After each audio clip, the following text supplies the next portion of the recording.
Budget पेश होना है, दिल्ली की बीजेपी सरकार अपना बजट लेकर आ रही है, क्या कुछ उम्मीदें हैं? आज भारतीय जनता पार्टी की दिल्ली सरकार का पहला बजट पेश होना है, लेकिन ये बहुत चिंता का विषय है कि बजट से पहले इकोनॉमिक सर्वे ही पूरा नहीं हुआ। हमारे देश में आज़ादी के बाद से 1950 से ही इकोनॉमिक सर्वे बजट का आधार होता है। जो इकोनॉमिक सर्वे है वो सारे आंकड़े देता है अर्थव्यवस्था के, वो सारे आंकड़े देता है टैक्स कलेक्शन के, फिस्कल डेफिसिट के, फिस्कल सरप्लस के, कि पर कैपिटा इनकम कितनी है। तो जो एक इकोनॉमिक एनालिसिस और इकोनॉमिक डेटा होता है जो बजट का आधार बनता है, वो इकोनॉमिक सर्वे से आता है। तो ये एक बहुत बड़ा सवाल है कि बिना इकोनॉमिक सर्वे के आखिरकार बजट कैसे बना दिया।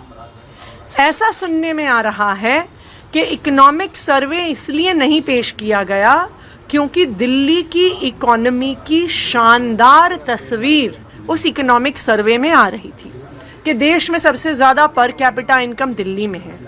टैक्स कलेक्शन की बढ़ोतरी पिछले 10 साल में अगर सबसे ज़्यादा देश में हुई है तो वो दिल्ली में हुई है।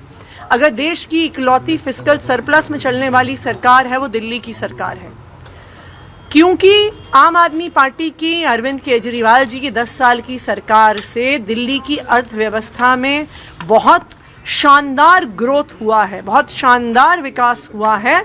इस वजह से इकोनॉमिक सर्वे को सदन पटल पर पेश नहीं किया गया, ऐसा हमें सुनने में आया है।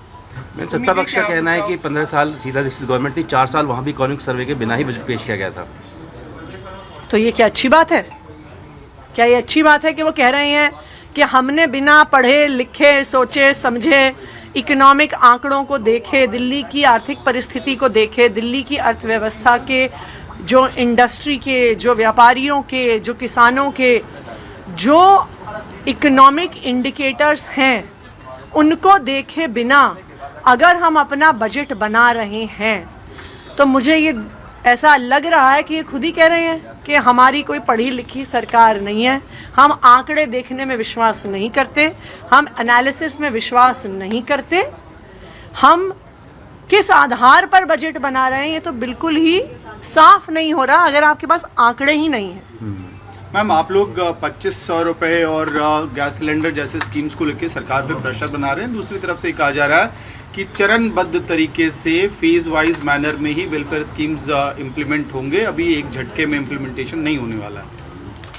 तो इसका मतलब है अगर भारतीय जनता पार्टी कह रही है कि फेज वाइज तरीके में इम्प्लीमेंट होंगे और एक झटके में नहीं होंगे, तो भारतीय जनता पार्टी ने ये मान लिया और घोषित कर दिया कि मोदी जी ने दिल्ली की महिलाओं को झूठ बोला था।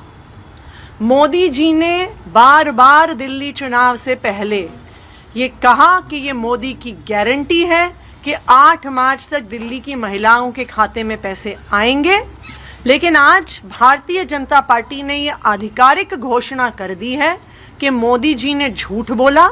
8 मार्च को पैसे ना तो आए, ना आने वाले कई सालों तक आने वाले हैं।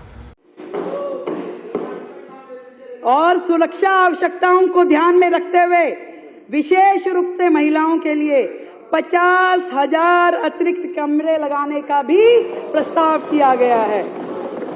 दिल्ली में सड़क और पुल इंफ्रास्ट्रक्चर के सुधार के लिए 3,843 करोड़ रुपए की राशि आवंटित की गई है। 3,843 करोड़ रुपए की योजना विभाग के अंतर्गत एक नई योजना शुरू करने का प्रस्ताव किया गया है और उसमें भी मुख्यमंत्री विकास निधि के रूप में 1400 करोड़ रुपए के बजट का प्रावधान किया गया है। जो पहले की सरकारों में खर्च नहीं होता था, पड़ा रहता था, वो आपको छोड़ो अपने विधायकों को भी नहीं देते थे, उनकी भी प्रोजेक्ट फाइलें लटकी रहती थी। आप चिंता मत करिए, सबको काम करने के लिए फंड मिलेगा, सबको मिलेगा, चिंता मत कीजिए, सबको मिलेगा। 2025-26 में राष्ट्रीय राजधानी क्षेत्र दिल्ली के विकास के लक्ष्यों को प्राप्त करने के लिए इंफ्रास्ट्रक्चर प्रोजेक्ट के लिए केंद्र सरकार से वित्त पोषित परियोजनाओं के लिए योजना विभाग के तहत 1,000 करोड़ रुपए का प्रस्ताव किया जा रहा है।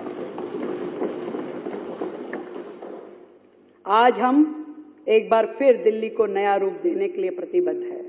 हम एक ऐसी मजबूत और पारदर्शी नींव रखेंगे जिसे फिर कोई कमजोर ना कर सके। हमारा सपना है एक समृद्ध, सशक्त दिल्ली का, एक वैश्विक शहर जो हर चुनौती का सामना कर सके और दुनिया में नेतृत्व करने की क्षमता रखता हो, ऐसा शहर दिल्ली को बनाना है अध्यक्ष जी। देश की राजधानी होने के बावजूद दिल्ली का बहुत बड़ा हिस्सा आज भी झुग्गी झोपड़ी और जेजे कॉलोनियों में रहता है। पिछले कई वर्षों से भारी भरकम बजट रखा जाता था, परंतु खर्च नहीं होता था और उनमें बेसिक सुविधाएं भी मुहैया नहीं करवाई गई। कितने दुर्भाग्य की बात है। अध्यक्ष महोदय, भारत रत्न आचार्य विनोबा भावे जी ने कहा कि वास्तविक उन्नति तभी हो सकती है जब उसका लाभ सभी को प्राप्त हो, ना कि कुछ लोगों तक सीमित हो। सभी को प्राप्त होना चाहिए, तभी रियल डेवलपमेंट किसी राज्य की संभव है। और इसलिए झुग्गी झोपड़ी और जेजे कॉलोनियों में बुनियादी सुविधाएं मुहैया करवाने के लिए सरकार की ये सबसे बड़ी प्राथमिकता है। हम झुग्गी झोपड़ी और जेजे कॉलोनियों के विकास के लिए ड्यूसिप को 696 करोड़ रुपए आवंटित करने जा रहे हैं। 696 करोड़ रुपए।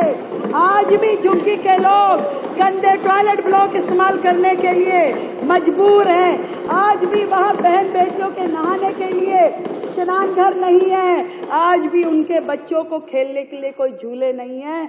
आज भी वहाँ नालियां खड़ंजे बुरी तरीके से टूटे हुए हैं। ये लोग केवल वोट लेने के लिए वहाँ जाते हैं। उनको